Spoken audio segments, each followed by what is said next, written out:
आजकाल भरपूर ट्रेंड वाढलाय की मुली म्हणतात पुणे मुंबई बेंगलोरमध्ये जॉब करणारा मुलगा पाहिजे. परंतु माझं तर तरुणांना सांगणं आहे, आजच्या मुलामुलींना सांगणं आहे की पुणे मुंबईत नोकरी नाही तर आपल्या तालुक्यातच एखादा उद्योग सुरू करा. कारण आजचा तरुण फक्त पुणे मुंबई बेंगलोर अशा शहरांच्या ठिकाणीच भरपूर संधी आहेत म्हणून त्याच्या मागे लागलाय.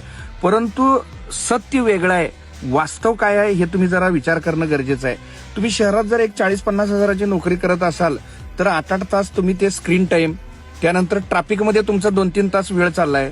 महिन्याच्या शेवटी जर बघितलं बचत तर शून्यच. हेच तुमच्या स्वप्नातलं आयुष्य आहे काय?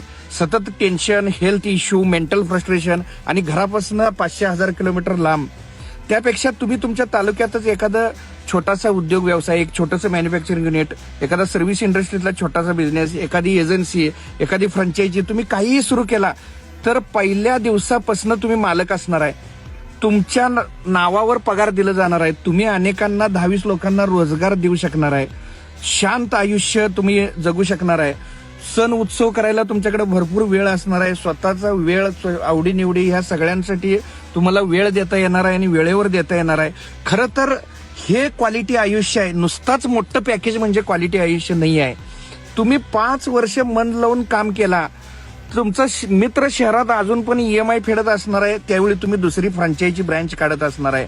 इथं बघा खेड्यात रिसोर्सेस भरपूर अवेलेबल आहेत. इथं आपल्याकडं शेतकऱ्यांच्या भरपूर जमिनी उपलब्ध आहेत, स्थानिक बाजारपेठा तुम्हाला उपलब्ध आहेत.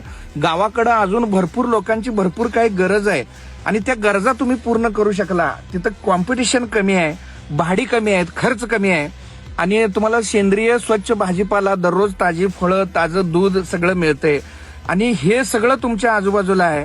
गव्हर्नमेंट सुद्धा भरपूर अवेअर झाले, म्हणजे बँक लोन सध्या इझिली उपलब्ध व्हायल्यात. गव्हर्नमेंटच्या वेगवेगळ्या स्कीमा भरपूर उपलब्ध व्हायल्यात. सरकारकडनं मोठा सपोर्ट आहे.